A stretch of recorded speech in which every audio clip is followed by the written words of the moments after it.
अब आपको क्या करना है, अब आपको कैलकुलेट करना है। क्या कैलकुलेट करना है?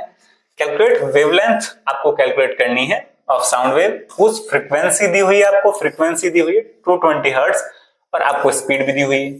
तो अब हम यहाँ पर जो है गिवन क्या है, गिवन है आपका, गिवन क्या क्या है, गिवन आपको फ्रीक्वेंसी है, फ्रीक्वेंसी गिवन है, फ्रीक्वेंसी गिवन है। फ्रीक्वेंसी कितनी दी हुई है? फ्रीक्वेंसी दी है 220 हर्ट्ज, 220 हर्ट्ज। और वहीं जो है स्पीड क्या है, स्पीड दी हुई है आपको, स्पीड इक्वल्स टू 440 मीटर पर सेकेंड।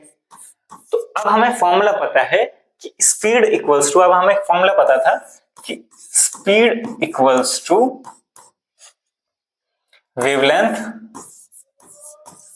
वेवलेंथ इनटू फ्रीक्वेंसी, आपको ये पता थी। अब यहां पर पूछा है आपसे वेवलेंथ, तो वेवलेंथ निकालने के लिए क्या करेंगे, वेवलेंथ का जो है आपको पता ही है लैम्डा होता है, जो शॉर्ट में लिखते हैं। तो अब जो है ये जो था आपका फ्रीक्वेंसी वो इधर चला जाएगा, तो ये डिवाइड में चला जाएगा, क्योंकि यहाँ पर मल्टीप्लीकेशन में था, इधर डिवाइड में, तो ये हो जाएगा speed upon frequency, speed upon frequency. तो स्पीड अपॉन फ्रीक्वेंसी हो गए। अब स्पीड भी आपको गिवन है और फ्रीक्वेंसी भी। तो स्पीड कितनी दी हुई है, स्पीड दी हुई है 440 मीटर पर सेकेंड, तो 440 आ गया आपका, 440।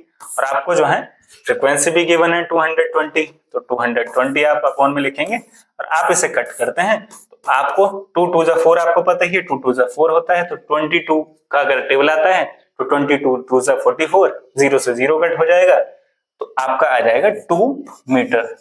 अब मीटर क्यों लिखा, अभी हम लास्ट क्वेश्चन में पढ़कर आए थे कि वेवलेंथ की एसआई यूनिट क्या होती है, मीटर, तो इसलिए आपका 2 मीटर करेक्ट आंसर होगा।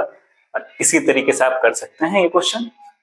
अब जो है यहाँ पर आपको जो है अच्छे से एक्सप्लेन किया हुआ है, फ्रीक्वेंसी 220 हर्ट्ज और स्पीड है आपकी 440 मीटर, आपको वेवलेंथ कैलकुलेट करनी थी।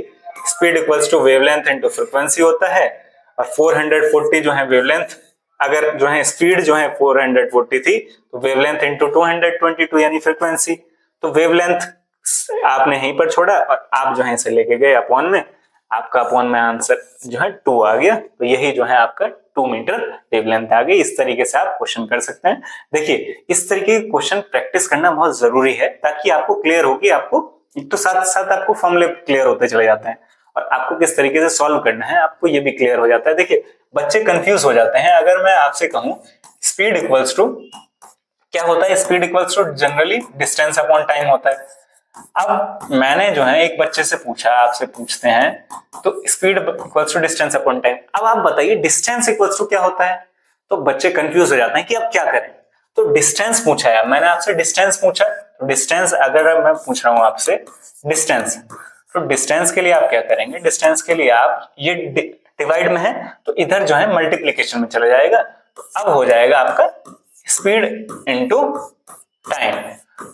इस तरीके से आप जो है अपना जो बेसिक फॉर्मूला है उसको क्लियर रखेंगे। तो आप जो है, अब आपसे टाइम पूछ लिया जाए तो टाइम क्या होगा, टाइम जो है आप जो है इससे टाइम को स्पीड से मल्टीप्लाई कर लेंगे और मल्टीप्लीकेशन में चला जाएगा स्पीड, और फिर मल्टीप्लीकेशन से आप वापस से उसे डिवाइड में ले जाएंगे, तो टाइम इक्वल्स टू हो जाएगा डिस्टेंस, डिस्टेंस अपॉन में स्पीड।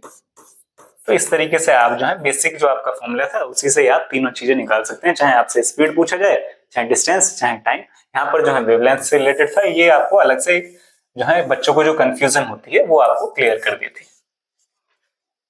अगर आपको वीडियो पसंद आ रही है तो लाइक कीजिए, चैनल को सब्सक्राइब कीजिए और अपने दोस्तों के साथ शेयर कीजिए, और आप जो है अपना नोटिफिकेशन ऑन रखिए, ताकि जो है आप हमारी जो रिसेंट वीडियोस आए आपको उसका नोटिफिकेशन जाता रहे। आपने अगर टेलीग्राम जो ग्रुप है हमारा ज्वाइन नहीं किया है तो उसे भी ज्वाइन कीजिए। Thank you guys, thanks for watching.